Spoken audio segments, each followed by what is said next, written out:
Because Right. it's like 50, 25. Yeah. But that it wouldn't generate, you'd have to proportion it. Right, it takes. You'd have to really go back and look at the percentage Right. of Kids who play kids second and playing third first Right, and right. or third. do it in, yeah, dollar levels, tier one should raise. But see, we were 60%. concerned that we wouldn't, then we'd have to go through and do these formulas to figure out, well, how many kids play 2 sports, how many kids play 3, then how do we Yeah. get to the 35,000, whereas, But once you have it. The other thinking, not to interrupt, was that in a way it does encourage students to play second or third. You know what, every kid wants to play a second, third sport, there's only so many spots on the varsity teams, they're getting cut. But that's So- why we're. that's why, at least we'll have, expanding the number of at least we'll have more programs. freshmen. Yeah, but I think the 35, I don't know. Well- Just, to me, it doesn't seem fair that those kids that only play one sport are the kids that will carry the 35,000. If you play second or third, you're playing more, but you're not paying more. I don't know. We can discuss it. I mean, Yeah. my Oh, I daughter, just my didn't wanna daughter's a make one it sport sound- person, and I just Yeah. thought it was the safest way to go, but we Yeah. can discuss it. Yeah, we also decided, again, not to increase the family cap, again, as a way of Right. making a statement that we think, the whole idea of user fees is difficult to swallow to begin with. Yeah, but that means you're still gonna raise $35,000 for that one kid that plays one sport. You know, as distasteful as it is, if a family has that many kids playing, then, We're not sure that even with the 35,000, we can cover the freshman support. Yeah. Plus, make up, because remember, the 35,000 is a budget item, yeah. and we're adding the freshman sports, which we estimated, what, 4 new teams that will be freshmen. No, 3, freshman Yeah. soccer, girls, boys, and freshman volleyball. Right. 3. That it would be about 20,000. And we can discuss it. Yeah. I mean, I think it makes the most sense this way. I mean, the other. It's easy. The other thing is that, another possibility that we talked about is actually could be more than $100 total. It might be something like 100, 25, 25, or Yeah. 75, 100, 50, 50, or, because you've got to achieve that 35,000. And on top of it, if you're gonna put in those sports, you're hoping that you will get by participating. Well, so we can discuss it. Sure. So should we get started? So you're taking notes tonight? I forgot, yes, I am. And Carl's not coming, and Nicole's, Correct. and we have no student, I see. Patrick Quicker is coming, but he may be here at 7:30. Okay, so anytime. Okay. So, call the meeting of the North Reading School Committee to order for May 27, 2008. First order of business is public input. Do we have anybody in the audience who would like to be heard on any items? Seeing none? I have a statement here that, on disclosure of conflict of interest. Okay, do we need to read that into the record, David? or- Yes. Okay. That, Maybe just, I've made it fairly clear along the way, talked with the folks in Boston, concluded that I needed this conflict interest form filled out, and that my daughter Laura Wall is a science teacher at the middle school, and my son-in-law Jeffrey Wall is a science teacher in the high school, and that he's also a football coach. And I also have 2 girls involved at the school, but I guess that's not really. No. I just want to make that clear. And what, just either Dr. Trouton or Mr. Bowers, does that basically preclude you from voting on certain items, or? You would be principally associated with the negotiations with the teachers. Okay. Okay. Do we need to vote that, Dave, except that, just read that? Okay. no, Cliff and I spoke about this, and he has the necessary documents, and I think it's appropriate just for Cliff to publicly disclose that, and the committee has a copy of Right. the statement, to the signed statement. Okay, great. I think Thanks. that's necessary. Okay. Next, we have continued business, school building projects, and I think Dr. Schroeder would like to make a really upbeat announcement tonight. Yes, I was very pleased and thrilled to receive a call from Representative Brad Jones at the end of last week. Representative Jones indicated that the state treasurer will present a check to North Reading for the amount of $5 million as the first payment of the bachelor school reimbursement for the bachelor school project. The formal presentation, which comes as a large check, and $5 million is a large check, will be on next Tuesday, June 3rd, at 10 o'clock in the morning. And we're going to hold it at, obviously, at the bachelor school. If it's nice out, we'll be at the courtyard outside of the library. And if not, we'll be in the lobby of the new addition.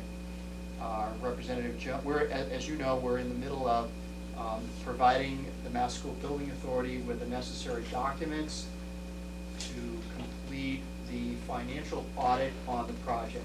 That audit is a necessary step as a way of determining what costs are ultimately eligible for reimbursement, and then from there, MSBA, or Mass School Building Authority, will determine the percent of reimbursement. So we're not quite sure what the final number will be on the $18.4 million project. It could be as low as 40%, but I'm hoping that it is higher than that, and perhaps closer to 50% of the reimbursable amount. Not all of the expenses Right. on the bachelor school project. The $18.4 million will be considered to be eligible for reimbursement. So this is wonderful news, and I want to thank Representative Jones for the extensive amount of work that he's done with MSBA on this. And the Elementary Building Committee has been informed of this. Obviously, the town manager and Bob Messeri and others are aware of it, so. Can we get cash instead of check? Cash, yeah, yes. Given your position on the elementary school building committee for these number of years, any comments you'd like to Yeah, make? I have a comment. Dr. Trotton's done a lot of work on this. Kyle Nelson's done a tremendous amount of work on this, and it's really kind of a windfall for the community, because we never at any time represented throughout the entire process, and it was a long process, that there would be reimbursement, but it's through the work of a lot of people, we're going to be receiving that money. I'd also like to comment on a letter that was in the transcript this week, and I don't like to do this. I hate to react sometimes to letters, but Mr. Schrenker wrote a letter that is filled with misinformation, and I don't know whether he's not been paying attention over the last 7 or 8 years while this process has taken place, but I think it was very misleading to anybody that would read it, in that he makes it sound like the Batchelder School was a project that we presented as a $12 million project, and it cost $18 million, and it was a $6 million overrun. That's not correct, and I think he's confusing proposals that were made prior to the Elementary School Building Committee or other school committee adopting the Batchelder project. The estimates that we had range from 16.5 to eventually $18.5 million. The school was built on time and on budget. It was completed on budget, and I found it interesting that it would come out in last week's paper, and at the same time we're receiving a $5 million reimbursement check. So anybody that read that, I just don't want them to be confused with all the good news that we've had about the project by thinking that somehow there was a cost overrun. But the letter had more misinformation than correct information in it, and obviously he wasn't very well informed, and if he wants to be more well informed, he can call one of us and talk to us personally about it after the fact. So, but it's great news to be getting that reimbursement check. And just to add to that, Dr. Trout and I heard this firsthand, and maybe Mr. Venezia heard it also, but the Mass School Building Authority has had nothing but praise for the fact that we built that school for $18.4 million. In fact, I would say that there was some shock that we could get that done in that amount of money compared to a lot of other projects in the state. And I think that reflects well on the building committee and Carl and Dr. Troton's work to get this done. And I don't know that it's a fact, but I think that the reimbursement may be a reflection of the fact that we were able to build the school for Right. what was a very reasonable cost. The second thing I want to make clear, and I'm not sure exactly where this money goes, but I don't want people to be misinformed and thinking, oh, we just get $5 million, we can put this into the budget, because my belief, or I'm quite sure that this money will go toward paying off part of the cost of the school, so we do not have to bond that part of the school. I believe there's still about maybe $7 million of the school that has not gone into bonds yet. We have temporary borrowing on that amount, isn't it? About $7 million? Correct. And the hope is we'll get that $7 million to cover that, which the good news about that is when we go out to borrow more money, we'll have a lower debt load in the town. So I just don't want people to think, well, $5 million, what are we gonna do with that money? It's spoken for. Any other comments? Yeah, Dr. Troton, can we, you wanna skip over the budget development right now? And we have several several residents here tonight with reports and school councils. We have a representative of the police department here, and I believe he'd like to come up and talk about our traffic safety plan over at the Little School. In fact, Mr. Lassise, I think if you want to come up for that also, since you're the principal of Little School, and then you can just sit there and wait also, okay? Geez, Bill, normally we would have scheduled both your appearances on separate nights, so you could be here twice. Oh, okay. Okay. But this is, you know, for residents of the town who don't live in the Little School, this has been a long-standing problem. I know the police department spends many a day taking calls from over at the Little School and making trips over there, and Mr. Lassise also. Carl Nelson, I'm sure Wayne gets involved, and I think we've come to a point where we have a plan that we're gonna temporarily put in place for the end of the school year, and then see how that works. Hey, for those who don't know me, I'm Officer Tilton, and also Safety Officer of the North Reading Police Department. Sometime back in late January of this year, residents got the interest of the selectmen, and brought to the attention of their concerns about traffic-related issues involved in the Little School. Selectmen weren't aware of some complaints that were received about traffic-related issues and people being unsafe. That being said, the selectmen then approached Mr. Valiakonis, who was present, who then contacted the chief of police in North Reading. The new chief of police then formed the traffic division, which we've never had before. The traffic division to handle any separate issues. Gentlemen who will focus on issues that need to be addressed soon. That being said, they formed a traffic division of Lieutenant Jones, Sergeant Romeo, and myself as a safety officer. And the first business at hand was going to be the Little School traffic concerns. And that being said, we looked into it. We brought aboard town engineer. Any traffic that has to be rerouted or redirected should have an engineering study. So Mike Sorgan's brought it forward. We also brought along Mr. Wayne Hardacre. We invited him to come along because he knew the lay of the land, what was the town property, school property, etc. So we included Mr. Hardacre. Also, we had the deputy fire chief, Captain Warnock, involved because of his concerns of having to respond to during the school during medical emergencies, some of the congestions they've had in the past.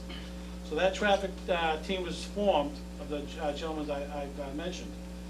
We've had a meeting in early February, what we can do to best make this a safe traffic plan for the children as well as the motoring public and the residents alike. We came up with our ideas, pros and the cons. Everybody put their input in. The police, Wayne, town engineer. We came up with an idea to propose to the residents. That being said, a letter went out to all the area residents, Barberry, Oakland, even Southwick Road. The majority of the Oakland Road were present. There was 2 Barberry Road people were present. And I think very few Southwick Road people, they think it didn't affect them, so we didn't get many Southwick Road residents. We took their input. Mr. Lassise has had one of his representatives present that day as well to make recommendations or to gather some information. And we informed them our intentions, how to better make it safe. And they gave some positive feedback, and they've included some problems that there was up there of sightline issues of trees, concerns of curbing on Oakland Road. I'm going to stand on the other side here. Okay, and so after we took the resident input, as well as the engineer studies, and Mr. Hardacre's input in the fire department, this is the plan